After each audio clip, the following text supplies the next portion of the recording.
تحقیق کے معنی ہم سب جانتے ہیں، دریافت، تلاش، چھانبین، تفتیش، سچ کی حقیقت دریافت، معلوم کرنا وغیرہ وغیرہ۔ قاضی عبداللطیف صاحب نے بہت مختصر ایک جملے میں جو تعریف کی ہے کہ تحقیق کسی امر کو اس کی اصلی شکل میں دیکھنے کی کوشش۔ بہرحال تو مت پوچھیے، پی ایچ ڈی کرنے والوں کرنے کا سرا ہاتھ لگ گیا، اور سہل پسندی اتنی ہے کہ جی آر ایف پاس کرنے والے امیدوار ان عنوانات پر پہلے لپکتے ہیں۔ انٹرویو میں 4 جملے بول نہیں سکتے، تعجب ہوتا ہے کہ جی آر ایف کا امتحان بھی پاس کر لیا۔ کشمیر سے کیرلا تک یہی صورت ہے۔ جین صاحب نے کچھ موضوعات کی نشاندہی کی ہے جن میں دکنی اور کلاسیکی شعراء کے نیز فکشن نگاروں کے علاوہ فورٹ ولیم کالج کے داستان نگاروں پر تنقیدی سندی تحقیق کا کام ہونا چاہیے۔ ان کا یہ مشورہ دہائیوں پہلے کا ہے۔ یقیناً ان میں سے متعدد موضوعات پر مختلف یونیورسٹیوں میں تحقیقی مقالے لکھے جا چکے ہیں۔ فورٹ ولیم کا غیر سندی تحقیق وہ ہے جو ڈگری کے حصول کے لیے نہیں کی جاتی، اس کا معیار سندی تحقیق سے بلند ہوتا ہے۔ وجہ ظاہر ہے کہ یہاں سنجیدہ اور تجربہ کار لوگ ہوتے ہیں۔ ڈاکٹر گیان چند جین نے سندی تحقیق کا معیار اطمینان بخش نہ ہونے کی 3 وجوہات بتائیں۔ اس کی تکمیل کے لیے معینہ مدت درکار ہے، اس میں نگراں ہوتا ہے یعنی تحقیق کار آزاد نہیں ہوتا، اس تحقیق کو ممتحنوں کے سامنے سے گزارا جاتا ہے۔ جہاں تک پہلی وجہ ہے یہ بالکل درست ہے، کیونکہ معینہ مدت میں وہ تحقیقی کام وجود میں نہیں آ سکتا جس کے لیے ایک طویل مدت درکار ہے۔ مثال کے طور پر رشید حسن خان کو باغ و بہار کی تدوین 10-20 سال کا عرصہ لگ گیا۔ ڈاکٹر گیان چند جین نے جو دوسری وجہ بتائی ہے اس بات میں وزن نہیں ہے، کیونکہ یہاں پر تحقیق کرنے والا مبتدی ہوتا ہے، چنانچہ تحقیق کے سمت و رفتار اور اصول و ضوابط کے تعین کے لیے نگراں کا ہونا ضروری ہے۔ انہوں نے سندی تحقیق کے معیار کے اطمینان بخش نہ ہونے کی جو تیسری وجہ بتائی ہے وہ بھی مناسب معلوم نہیں ہوتی۔ یہ تو اچھی بات ہے کہ ممتحن کا معائنہ اور جائزہ تحقیق کو سند عطا کرتا ہے۔ سندی تحقیق کے لیے مواد کی فراہمی، طرز اسلوب، موضوعات کا انتخاب، مفروضات، نقطۂ نظر وغیرہ کے تعلق سے کچھ رہنمانہ خطوط مرتب کیے گئے ہیں۔ جہاں تک مواد کا تعلق ہے، اس کے لیے 2 طرح کے ماخذ ہوتے ہیں، بنیادی اور ثانوی۔ ماخذ کی افادت اس لیے ہے کہ اس کے بغیر حقائق کو منظر عام پر نہیں لایا جا سکتا۔ یہ مقالہ نگار پر منحصر ہے کہ وہ جانچ اور پرکھ کر یہ طے کرے کہ ماخذ کتنے معتبر ہیں۔ مواد کے حصول کے لیے کتب خانے، میوزیم، آرکائیو، سروے، انٹرویوز، مشاہدے، آج کل سوشل میڈیا بھی، مفروضہ بھی تحقیق کے لیے بہت اہم ہے۔ کوئی نظریہ قائم کرنے سے قبل ابتدائی شکل مفروضے کی ہوتی ہے۔ تحقیق کے لیے مفروضہ رہنمائی کی فراہم کرتا ہے اور یہ بتاتا ہے کہ کون سے حقائق تحقیق سے متعلق ہیں اور کون سے غیر متعلق۔ اور باتیں میں آگے بڑھ رہا ہوں۔ سندی تحقیق کے لیے جہاں تک اسلوب کی بات ہے وہ معروضی، سادہ، سہل ہونا چاہیے۔ طویل جملوں سے گریز کرتے ہوئے چھوٹے جملے میں جامعیت اور قدیت کے ساتھ پیش کرنا چاہیے۔ اسلوب کی بات بھی میں چھوڑ رہا ہوں، درس موضوعات پہ آ رہا ہوں۔ سندی تحقیق کے لیے ان چند امور کا میں نے اجمالی جائزہ اس لیے کہ ہمارے اسکالر اس میں بہت کوتاہی اور سستی سے کام لیتے ہیں۔ اب میں ذرا تفصیل سے موضوعات کے انتخاب کے تعلق سے کچھ کہنا چاہوں گا۔ ظاہر ہے کہ موضوع کے انتخاب میں اسکالر کی صلاحیت اور دلچسپی کو فوقیت دینی چاہیے۔ شاعری، نثر، تحریکات و رجحانات، تاریخ، عروض و بلاغت، تدوین متن وغیرہ وسیع میدان ہیں جن پر تحقیق کام کی مکمل گنجائش ہے، مگر یہ دیکھا جا رہا ہے کہ عموماً موجودہ اسکالر عموماً شاعری اور فکشن کی تنقید میں زیادہ دلچسپی لیتے ہیں۔ موضوع واقعی تحقیقی ہونا چاہیے جس سے علم میں اضافہ ہو، کسی نئی چیز کا انکشاف یا بازیافت ہو۔ یہ بھی ضروری ہے کہ سندی تحقیق کے لیے ایسا موضوع لینا چاہیے جس پر اطمینان بخش مواد حاصل ہو سکے، کیونکہ تحقیق کے لیے ایک مدت متعین ہوتی ہے، ورنہ مواد کی تلاش میں ہی زیادہ وقت گزر جائے گا۔ انٹر ڈسپلنری یعنی بین علومی موضوعات اچھے مانے جاتے ہیں، مگر اس کے لیے کم از کم 2 علوم یا 2 زبانوں کا علم ہونا ضروری ہے۔ آج کی سندی تحقیق کے موضوعات کو دیکھ کر یہ اندازہ ہوتا ہے کہ ان میں تحقیق کم اور تنقید زیادہ ہے۔ عموماً موضوعات میں بھی وہی چیزیں ہوتی ہیں، تنقیدی تجزیہ، تنقیدی جائزہ، تنقیدی مطالعہ وغیرہ کا لاحقہ موضوعات میں شامل ہوتے ہیں۔ ہمارے جو پی ایچ ڈی کے جو موضوعات ہوتے ہیں، رشید حسن خان کا کہنا ہے کہ اس زمانے میں یہ رجحان فروغ پا رہا ہے کہ تحقیقی مقالوں کے لیے ایسے موضوعات منتخب کیے جاتے ہیں جو اصلاً تنقید کے دائرے میں آتے ہیں۔ یہ تحقیق اور تنقید دونوں کی حق تلفی ہے۔ تحقیق بنیادی حقائق کا تعین کرے گی اور اس کی مدد سے ایسے نتائج نکالے جا سکیں گے جس میں شک یا قیاس یا تعویل یا ذاتی رائے کا عمل دخل نہ ہو۔ اخذ و نتائج میں جہاں سے تعبیرات کی کار فرمائی شروع ہوگی، اس پر مبنی اظہار رائے کا پھیلاؤ شروع ہوگا، وہاں تحقیق کی کار فرمائی ختم ہو جائے گی، اقتباس ختم۔ سندی تحقیق میں حالیہ برسوں میں یہ رجحان بھی فروغ پا رہا ہے کہ کسی ادیب، شاعر، نقاد کی شخصیت، حیات و کارنامے پر کام کر لیا جائے۔ ڈاکٹر گیان چند کہتے ہیں کہ موضوع زیادہ عمومی نہ ہو، کسی بڑے مصنف کی پوری زندگی اور جملہ تصانیف کو لے لینا بھی عمومی جائزہ بن کر رہ جائے گا۔ پھر آگے وہ کہتے ہیں کہ اردو ادب میں پہلے اور دوسرے درجے کے تمام فنکاروں پر تحقیقی کام ہو جائیں تو اردو ادب کی زیادہ تر تاریخ مرتب ہو جائے گی۔ مشاہیر ادب میں کتنے نام ایسے ہیں جن کی طرف انوس کوئی توجہ نہیں کی گئی، مثلا دکنی شعراء کے علاوہ مضمون، یکرنگ، فورٹ ولیم کالج کے بہت سے داستان نگار، آتش اور ناسک کے بہت سے شاگرد، بہت سے ناول نگار، افسانہ نگار وغیرہ، اور ان کا طویل اقتباس ہے۔ اس پر میں تھوڑا سا تبصرہ کر رہا ہوں کہ ڈاکٹر گیان چند جی نے جو باتیں کہی ہیں وہ بالکل سچ ہیں۔ مجھے اس کا ہر سال تجربہ ہوتا ہے۔ جب پی ایچ ڈی میں داخلے کے لیے انٹرنس ٹیسٹ کے مرحلے سے گزرنے کے بعد خاکہ لے کر انٹرویو کے لیے امیدوار حاضر ہوتے ہیں، بڑی مایوس کن صورتحال ہے۔ ایک تو عنوانات میں تکرار، دوسرے وہی حیات، شخصیت، کارنامے۔ اچھا، لطف کی بات یہ ہے کہ زندہ شخصیات پر وہی تحقیقی کام کو برا نہیں سمجھا جاتا۔ اسی سال ہمارے شعبے میں ایک اسکالر جو UGC سے فیلوشپ بھی لے رہے ہیں، محنتی اور ذہین بھی ہیں، ایک باحیات شاعر کی شاعری پر کام کرنا چاہتے تھے۔ میں نے انہیں بہت سمجھایا کہ اتنی سہل پسندی کا مظاہرہ مت کیجیے، ریسرچ کے لیے ایک مناسب رقم آپ کو مل رہی ہے، تبادلہ خیال ہوتا رہا، مگر راضی نہیں ہو رہے۔ اس کا اگر تعلق، معاف کیجیے اگر بنگال کے ہوں تو مغربی بنگال سے ہے۔ میں نے انہیں اسی صوبے سے متعلق کام کرنے کا مشورہ دیا ہے۔ بہرحال 1995 کے بعد مغربی بنگال کی غزلیہ شاعری پر وہ کام کرنے کے لیے تیار ہو گئے، اس لیے کہ 95 کے قید اس لیے لگے کہ اس سے پہلے وہ کام ہو چکا ہے۔ اگر کسی نقاد، فکشن نگار یا شاعر کا انتقال ہو گیا تو مت پوچھیے، پی ایچ ڈی کرنے کا سرا ہاتھ لگ گیا۔ اور سہل پسندی اتنی ہے کہ GRF پاس کرنے والے امیدوار ان عنوانات پر پہلے لپکتے ہیں۔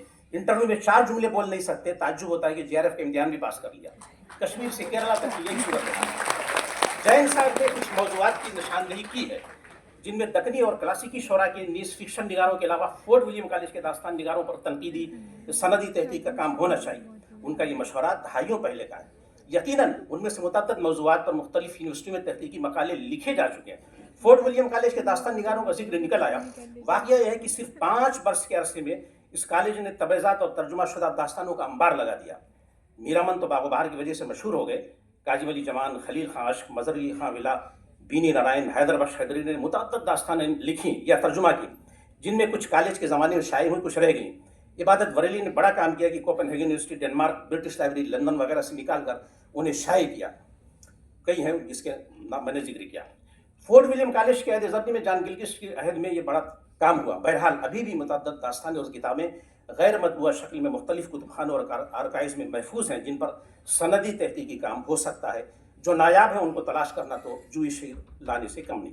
یہ امر قابل لحاظ ہے کہ اردو زبان و ادب اور اردو میں علوم و فنون کی خدمات کے حوالے سے 18ویں اور 19ویں صدی کے 3 اہم اداروں کو فراموش نہیں کیا جا سکتا۔ واقعہ یہ ہے کہ ان 3 میں سے فورٹ ولیم کالج سے اردو والے بخوبی واقف ہیں، کیونکہ فورٹ ولیم کالج پر بہت کچھ لکھا جا چکا ہے اور لکھا جا رہا ہے، مگر Fort Saint George College Madras اور قدیم دہلی کالج پر بہت کم لکھا گیا۔ حالانکہ مؤخر ظہور دونوں کالجوں کا ایک تعلیمی نظام تھا، شعبہ جات، نصاب، اساتذہ، طلبہ، پرنٹنگ پریس، سب کچھ موجود تھا، جبکہ فورٹ ولیم کالج میں سب نہیں تھا۔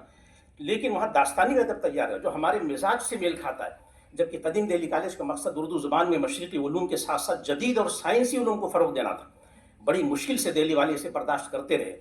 بالآخر انقلاب 1857 میں کالج کو بری طرح نقصان پہنچایا گیا، جس کی وجہ سے انگریزی حکومت نے 1877 میں اس کالج کو لاہور اورینٹل کالج میں ضم کر دیا، مگر قلیل مدت میں بہت سارے لوگ ہیں جنہوں نے خدمات انجام دی۔ قدیم دہلی کالج کی طرح، آگے چھوڑ کے پڑھ رہا ہوں میں، قدیم دہلی کالج کی طرح فورٹ سینٹ جارج کالج کی بھی اپنی امتیازی خصوصیات تھیں۔ یہ دکنی زبان و ادب کا ایک اہم مرکز تھا۔ یہاں منشی ہی نہیں بلکہ وکلا اور ججوں کی بھی ٹریننگ دی جاتی تھی۔ یہاں پر انگریزی، فارسی، اردو، دکنی، تیلگو کی لغات تیار کی گئیں۔ قدیم دہلی کالج کی طرح مختلف علوم و فنون پر کتابیں تیار ہوئیں۔ یہ بتا دینا ضروری سمجھتا ہوں کہ امانت کیندر سبھا سے قبل فورٹ ولیم کالج میں کیپٹن گری ناوے نے علی بابا چالیس چور نام سے دکنی زبان میں ڈرامہ تحریر کیا، لیکن اس کا کہیں ذکر نہیں۔ اس پر بھی کام کرنے کی ضرورت ہے۔ اس کالج پر افضل الدین اقبال کی 2 مختصر کتابیں، یادش بخیر۔ میرے ذہن میں عرصے سے بات تھی کہ فورٹ سینٹ جارج کالج پر کام ہونا چاہیے۔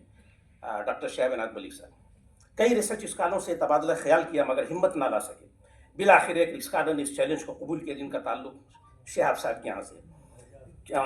شروع میں مایوسی ہوئی، مگر کیونکہ مدراس یعنی موجودہ چنئی کے اردو والے نیز کتب خانے کے عملہ ان کا رویہ امیدی پیدا کرنے والا تھا۔ بالآخر ہمت مدد خدا کی مصداق اس ریسرچ اسکالر نے چنئی میں ہفتوں قیام کیا، فورٹ سینٹ جارج کالج سے متعلق اس سے وابستہ تمام چیزوں کو ڈھونڈ نکالا اور ایک بہتر سندی کام تحقیق میں وجود میں آیا.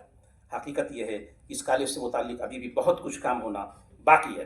اسی طرح آپ کو تعجب ہوگا کہ آزادی سے قبل علماء کی صحافتی خدمات پر جب میں نے کام کرایا تو دوران تحقیق یہ انکشاف ہوا کہ چین کے شہر شنگھائی میں بیٹھ کر مولانا فضل الرحمان سرحدی اور شوکت علی بنگالی نے اردو اور چینی میں شنگھائی سے ایک رسالہ السین نام سے نکالا، جو ہندوستان کی آزادی کی روح پھونک رہا تھا. وہ رسالہ چین کے شنگھائی شہر سے نکالا. بہرحال یہ بہت ساری چیزیں سامنے تحقیق کے بعد آتی ہیں. سندی تحقیق کے موضوعات میں اگر تنوع ہو تو اس کے نتائج دور رس ثابت ہوں گے.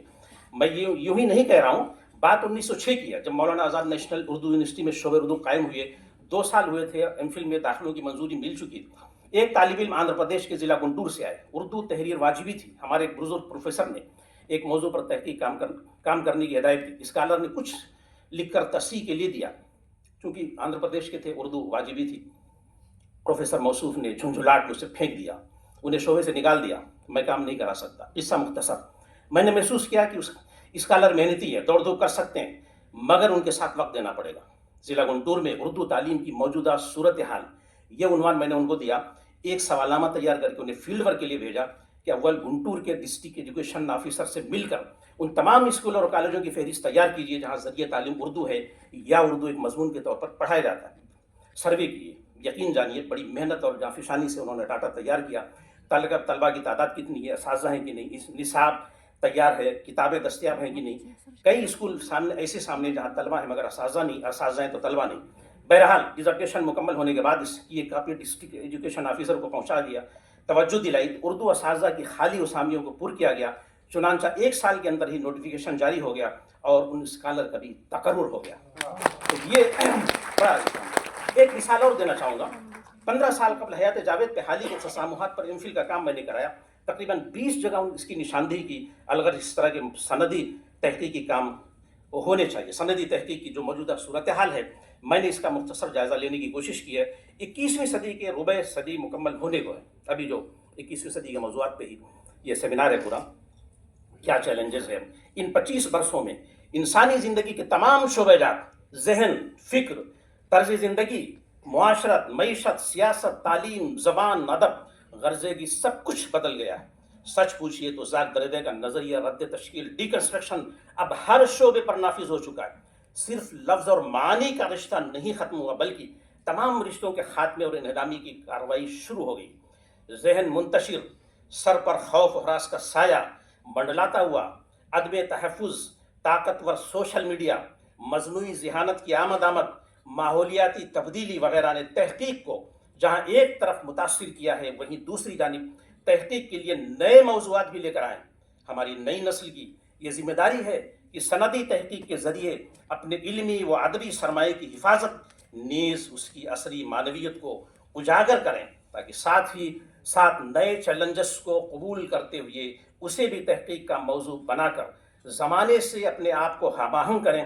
اب سہل پسندی اور سستی کو دور کرنا ہوگا، کیونکہ یہ سستی سلا دے گی اور زیادہ سونا موت کی علامت ہے. بہت بہت شکریہ کہ آپ نے